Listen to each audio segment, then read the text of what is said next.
Hello दोस्तों, ये श्री रणजीत पंडित inter college लोहगरा है। यहाँ 12 विधानसभा है।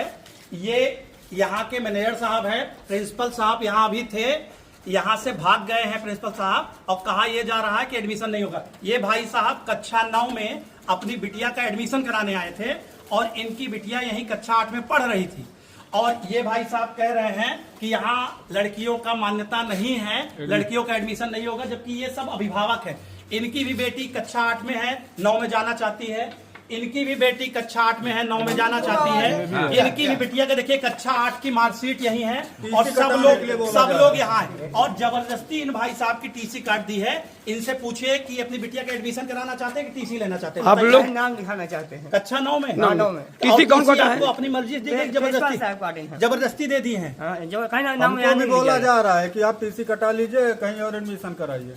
आप भी बताइए। मैं भी कल आया था तो मुझे यही कहा गया कि कक्षा 9 में एडमिशन नहीं होगा और आप अपनी टीसी ले लीजिए, कहीं और स्थान पे देख लीजिए, इनका भी एडमिशन नहीं होगा। हमारी बच्ची बोल रही है कि रणजीत पंडित में एडमिशन 9-10 में नहीं हो रहा है, इसकी वजह से हमें बाहर पढ़ना पड़ेगा। ये बच्ची कक्षा 9 में है, मेरी भांजी है, मैं इसका एडमिशन कराने आया था।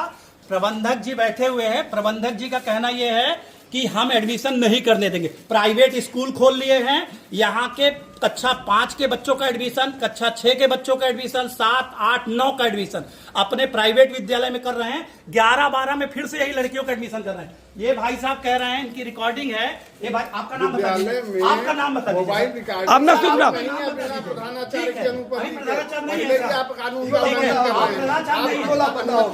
आप सुन लीजिए, ये भाई साहब अभी कह रहे थे, कहाँ लिखा है मुझे दिखा दीजिए। बच्चे नहीं ला सकते हैं, कहाँ लिखा है? बच्चे भी नहीं ला सकते, आपको हम नियम बता रहे हैं। दिखा दीजिए सर, लिखा कहाँ है? बायोमेट्रिक है सर। इस विद्यालय में बायोमेट्रिक भी नहीं, कहीं भी विद्यालय चारों तरफ उठा के देख लीजिए।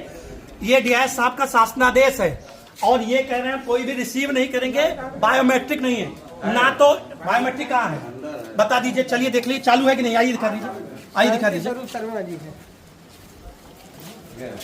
ठीक है, ये बायोमेट्रिक है, बायोमेट्रिक का रिकॉर्ड आपके यहाँ है ना? हाँ, ठीक है। अब यहाँ पर ये चीजें मनमाने तरीके से चल रही हैं। ये विद्यालय एडेड है, उत्तर प्रदेश सरकार से मान्यता प्राप्त है। डीआईएस साहब से मैंने लिखित शिकायत कर दी है, मुख्यमंत्री जी को, उप मुख्यमंत्री केशव प्रसाद मौर्य जी को, शिक्षा मंत्री को, जेडी को, हर जगह मैंने मेल कल रात में कर दिया है। अब देखना यह है कि जो बच्चियां 2024 में कक्षा 5 में थी, उन बच्चियों की अपार आईडी मिला लीजिए। वो बच्चियां इनके प्राइवेट विद्यालय में कक्षा 6 में पिछले साल पढ़ रही हैं। मात्र 3 लड़कियों का एडमिशन इन्होंने किया। अब कह रहे हैं कि हमारे यहाँ एक घटना घट गई थी। क्या एक घटना घट जाने से इनका सबका वेतन बंद हो गया? क्या एक घटना घट जाने से इन्होंने मान्यता बंद कर दी? क्या एक घटना घट जाने से बच्चों का भविष्य खतरे में पड़ जाएगा? अब निर्णय आपको करना है। मैं रोहित केसरवानी यहाँ पर अपने बच्चों का पूरे गार्जियन के साथ, अभिभावकों के साथ एडमिशन कराने आया था।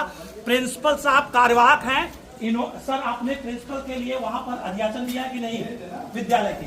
क्योंकि यहाँ पर कार्यवाहक बनाना चाह रहे हैं, तो अध्याचन हुआ है कि नहीं हुआ? आप बता दीजिए। कर दीजिए, आप बता दीजिए सर, कैमरे के सामने आप बता दीजिए। हुआ है। अध्याचन कब हुआ है सर? सर डेट तो सर पिछले साल तो सर रिटायर कब हुए कौशलेन सर, जो इसके पहले प्रधानाचार्य थे? नहीं, इसके बाद भी कहते 23 में रिटायर हुए। उसके बाद आपने भेजा, तो अभी प्रधानाचार्य जी थे, आपने फोन किया उनको कि वो कहाँ है?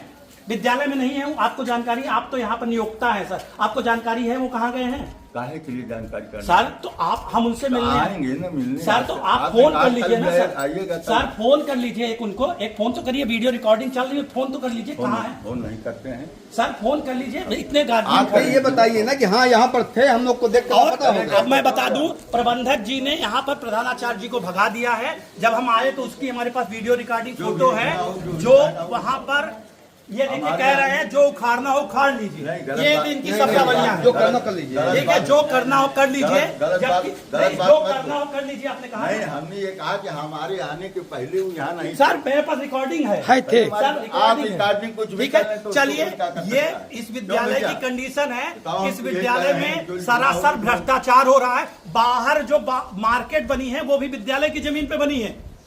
उस विद्यालय जो किराया विद्यालय की, जबकि उसका लाखों रुपए किराया विद्यालय के ऑडिट में कहीं नहीं है। और ये बात डीएम साहब को, मुख्यमंत्री जी का, ये देखिए, ये शिक्षा महानिदेशक का आदेश है, उत्तर प्रदेश शिक्षा महानिदेशक का आदेश है। आप देख लीजिए कितने टीचर यहाँ पर जन जन जा करके बेटी पढ़ाओ बेटी बचाओ आंदोलन के लिए कार्यरत हैं। और यहाँ पर स्कूल चलो अभियान के एक भी टीचर नहीं जाते हैं। स्कूल चलो अभियान, जबकि शासनादेश है, आप साफ साफ पढ़ सकते हैं, देख सकते हैं। अब बताइए इस तरह के विद्यालय की मान्यता क्यों न रद्द कर दी जाए, क्यों न इनके सजै शिक्षकों का समायोजन कर दिया जाए, क्यों नहीं इस विद्यालय का प्रबंध तंत्र भंग कर दिया जाए। अगर लड़कियां यहाँ सुरक्षित नहीं है, एडमिशन नहीं है, तो क्यों सरकार यहाँ कई लाखों रुपए वेतन, जी हाँ, यहाँ पर लगभग 15 से 20 अध्यापक और कर्मचारी कम से कम 20-25 कार्यरत है। एक अध्यापक का वेतन अगर लाख रुपए जोड़ लीजिए तो 25 से 30 लाख रुपए वेतन आता है, और पढ़ाई के नाम पर जीरो है। अब माननीय मुख्यमंत्री जी से, माननीय शिक्षा मंत्री जी से, माननीय उप मुख्यमंत्री जी से, माननीय डीएस साहब से, जेडी साहब से ये मेरा विनम्र निवेदन है, डीएम साहब से भी, कि आप इस विद्यालय की जांच करिए और जितने अभिभावक यहाँ खड़े हैं इनका कक्षा 9 में बच्चियों का एडमिशन सुनिश्चित करिए। धन्यवाद।